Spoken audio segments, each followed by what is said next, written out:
সেদিন যুদ্ধের খবর ভালো ছিল না। রাজা বিমর্ষ হয়ে বাগানে বেড়াতে গেলেন। দেখতে পেলেন প্রাচীরের কাছে গাছতলায় বসে খেলা করছে একটি ছোট ছেলে আর একটি ছোট মেয়ে। রাজা তাদের জিজ্ঞাসা করলেন, তোমরা কি খেলছো? তারা বললে, আমাদের আজকের খেলা রাম সীতার বনবাস। রাজা সেখানে বসে গেলেন। ছেলেটি বললে, এই আমাদের দণ্ডক বন, এখানে কুটির বাঁধছি। সে একরাশ ভাঙা ডালপালা খড় ঘাস জুটিয়ে এনেছে, ভারী ব্যস্ত। আর মেয়েটি শাক পাতা নিয়ে খেলার হাঁড়িতে বিনা আগুনে রাঁধছে। রাম খাবেন, তারই আয়োজনে সীতার এক দণ্ড সময় নেই। রাজা বললেন, আর তো সব দেখছি, কিন্তু রাক্ষস কোথায়? ছেলেটিকে মানতে হলো তাদের দণ্ডক বনে কিছু কিছু ত্রুটি আছে। রাজা বললেন, আচ্ছা, আমি হব রাক্ষস। ছেলেটি তাকে ভালো করে দেখলে, তারপরে বললে, তোমাকে কিন্তু হেরে যেতে হবে। রাজা বললেন, আমি খুব ভালো হারতে পারি, পরীক্ষা করে দেখো। সেদিন রাক্ষসবধ এতই সুচারুরূপে হতে লাগলো যে ছেলেটি কিছুতে রাজাকে ছুটি দিতে চায় না। সেদিন এক বেলাতে তাকে 10-12টা রাক্ষসের মরণ একলা মরতে হলো। মরতে মরতে হাঁপিয়ে উঠলেন। ত্রেতা যুগে পঞ্চবটিতে যেমন পাখি ডেকেছিল, সেদিন সেখানে ঠিক তেমনি করেই ডাকতে লাগলো। ত্রেতা যুগে সবুজ পাতার পর্দায় পর্দায় প্রভাত আলো যেমন কোমল ঠাটে আপন সুর বেঁধে নিয়েছিল, আজও ঠিক সেই সুরই বাঁধলে। রাজার মন থেকে ভার নেমে গেল। মন্ত্রীকে ডেকে তিনি জিজ্ঞাসা করলেন, ছেলে মেয়ে দুটি কার? মন্ত্রী বললে, মেয়েটি আমারই, নাম রুচিরা। ছেলের নাম কৌশিক। ওর বাপ গরিব ব্রাহ্মণ, ওই দেব পূজা করে দিন চলে। রাজা বললেন, যখন সময় হবে এই ছেলেটির সঙ্গে ওই মেয়ের বিবাহ হয়, এই আমার ইচ্ছা। শুনে মন্ত্রী উত্তর দিতে সাহস করলে না, মাথা হেঁট করে রইল।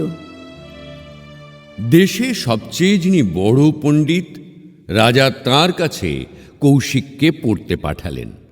যত উচ্চ বংশের ছাত্র তাঁর কাছে পড়ে, আর পড়ে রুচিরা। কৌশিক যেদিন তার পাঠশালায় এলো, সেদিন অধ্যাপকের মন প্রসন্ন হল না। অন্য সকলেও লজ্জা পেলে, কিন্তু রাজার ইচ্ছা। সকলের চেয়ে সংকট রুচিরার, কেননা ছেলেরা কানাকানি করে। লজ্জায় তার মুখ লাল হয়, রাগে তার চোখ দিয়ে জল পড়ে। কৌশিক যদি কখনো তাকে পুঁথি এগিয়ে দেয়, সে পুঁথি ঠেলে ফেলে। যদি তাকে পাঠের কথা বলে, সে উত্তর করে না। রুচির প্রতি অধ্যাপকের স্নেহের সীমা ছিল না। কৌশিককে সকল বিষয়ে সে এগিয়ে যাবে, এই ছিল তার প্রতিজ্ঞা। রুচিরও সেই ছিল পণ। মনে হলো সেটা খুব সহজেই ঘটবে, কারণ কৌশিক পড়ে বটে, কিন্তু এক মনে নয়। তার সাঁতার কাটতে মন, তার বনে বেড়াতে মন, সে গান করে, সে যন্ত্র বাজায়। অধ্যাপক তাকে ভর্ৎসনা করে বলেন, বিদ্যায় তোমার অনুরাগ নেই কেন? সে বলে, আমার অনুরাগ শুধু বিদ্যায় নয়, আরও নানা জিনিসে। অধ্যাপক বলেন, সেসব অনুরাগ ছাড়ো। সে বলে, তাহলে বিদ্যার প্রতিও আমার অনুরাগ থাকবে না। এমনি করে কিছুকাল যায়। রাজা অধ্যাপককে জিজ্ঞাসা করলেন, তোমার ছাত্রের মধ্যে শ্রেষ্ঠ কে? অধ্যাপক বললেন, রুচিরা। রাজা জিজ্ঞাসা করলেন, আর কৌশিক? অধ্যাপক বললেন, সে যে কিছুই শিখেছে এমন বোধ হয় না। রাজা বললেন, আমি কৌশিকের সঙ্গে রুচির বিবাহ ইচ্ছা করি। অধ্যাপক একটু হাসলেন, বললেন, এ যেন গোধূলির সঙ্গে উষার বিবাহের প্রস্তাব। রাজা মন্ত্রীকে ডেকে বললেন, তোমার কন্যার সঙ্গে কৌশিকের বিবাহে বিলম্ব উচিত নয়। মন্ত্রী বললে, মহারাজ, আমার কন্যা এ বিবাহে অনিচ্ছুক। রাজা বললেন, স্ত্রীলোকের মনের ইচ্ছা কি মুখের কথায় বোঝা যায়? মন্ত্রী বললে, তার চোখের জলও যে সাক্ষ্য দিচ্ছে। রাজা বললেন, সে কি মনে করে কৌশিক তার অযোগ্য? মন্ত্রী বললে, হ্যাঁ, সেই কথাই বটে। রাজা বললেন, আমার সামনে দুজনের বিদ্যার পরীক্ষা হোক। কৌশিকের জয় হলে এই বিবাহ সম্পন্ন হবে। পরদিন মন্ত্রী রাজাকে এসে বললে, এই পণে আমার কন্যার মত আছে। বিচার সভা প্রস্তুত।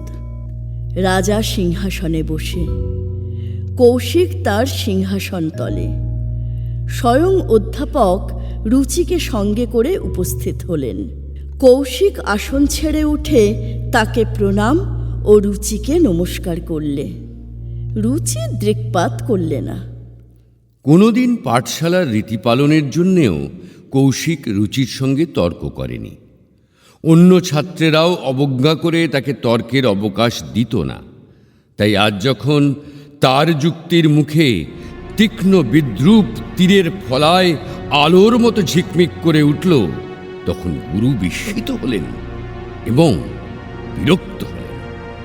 রুচির কপালে ঘাম দেখা দিল। সে বুদ্ধি স্থির রাখতে পারলে না। কৌশিক তাকে পরাভবের শেষ কিনারায় নিয়ে গিয়ে তবে ছেড়ে দিলে। ক্রোধে অধ্যাপকের বাকরোধ হল, আর রুচির চোখ দিয়ে ধারা বেয়ে জল পড়তে লাগল। রাজা মন্ত্রীকে বললেন, এখন বিবাহের দিন স্থির করো। কৌশিক আসন ছেড়ে উঠে জোর হাতে রাজাকে বললে, ক্ষমা করবেন, এ বিবাহ আমি করব না। রাজা বিস্মিত হয়ে বললেন, জয়লব্ধ পুরস্কার গ্রহণ করবে না? কৌশিক বললে, জয় আমারই থাক, পুরস্কার অন্যের হোক। অধ্যাপক বললেন, মহারাজ, আর 1 বছর সময় দিন, তারপরে শেষ পরীক্ষা।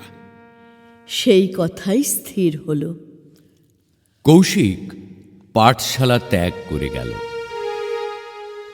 কোনোদিন সকালে তাকে বনের ছায়ায়, কোনোদিন সন্ধ্যায় তাকে পাহাড়ের চূড়ার উপর দেখা যায়। এদিকে রুচির শিক্ষায় অধ্যাপক সমস্ত মন দিলেন, কিন্তু রুচির সমস্ত মন কোথায়? অধ্যাপক বিরক্ত হয়ে বললেন, এখনো যদি সতর্ক না হও তবে দ্বিতীয়বার তোমাকে লজ্জা পেতে হবে।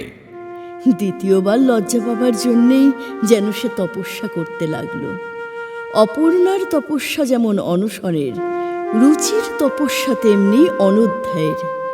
স্বরদর্শনের পুঁথি তার বন্ধই রইল। এমনকি কাব্যের পুঁথিও দৈবাত খোলা হয়। অধ্যাপক রাগ করে বললেন, কপিল কানাদের নামে শপথ করে বলছি, আর কখনো স্ত্রীলোক ছাত্র নেব না। বেদ বেদান্তের পার পেয়েছি, স্ত্রী জাতির মন বুঝতে পারলেম না। একদা মন্ত্রী এসে রাজাকে বললে, ভবদত্তর বাড়ি থেকে কন্যার সম্বন্ধ এসেছে। কুলে শিলে ধনে মানে তারা অদ্বিতীয়। মহারাজের সম্মতি চাই। রাজা জিজ্ঞাসা করলেন, কন্যা কি বলে?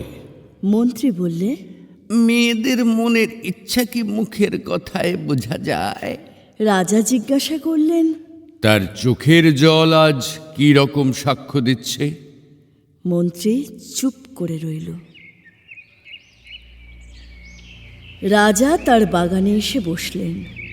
মন্ত্রীকে বললেন, তোমার মেয়েকে আমার কাছে পাঠিয়ে দাও। রুচিরা এসে রাজাকে প্রণাম করে দাঁড়ালো। রাজা বললেন, বৎসে, সেই রামের বনবাসের খেলা মনে আছে? রুচিরা স্মিত মুখে মাথা নিচু করে দাঁড়িয়ে রইল। রাজা বললেন, আজ সেই রামের বনবাস খেলা আর একবার দেখতে আমার বড় স্বাদ। রুচিরা মুখের একপাশে আঁচল টেনে চুপ করে রইল।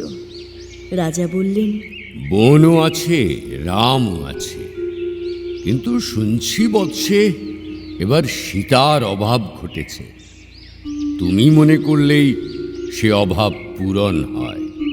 রুচিরা কোনো কথা না বলে রাজার পায়ের কাছে নত হয়ে প্রণাম করলেন। রাজা বললেন, কিন্তু বৎসে এবার আমি রাক্ষস সাজতে পারবো না। রুচিরা স্নিগ্ধ চক্ষে রাজার মুখের দিকে চেয়ে রইল। রাজা বললেন, এবার রাক্ষস সাজবে তোমাদের অধ্যাপক।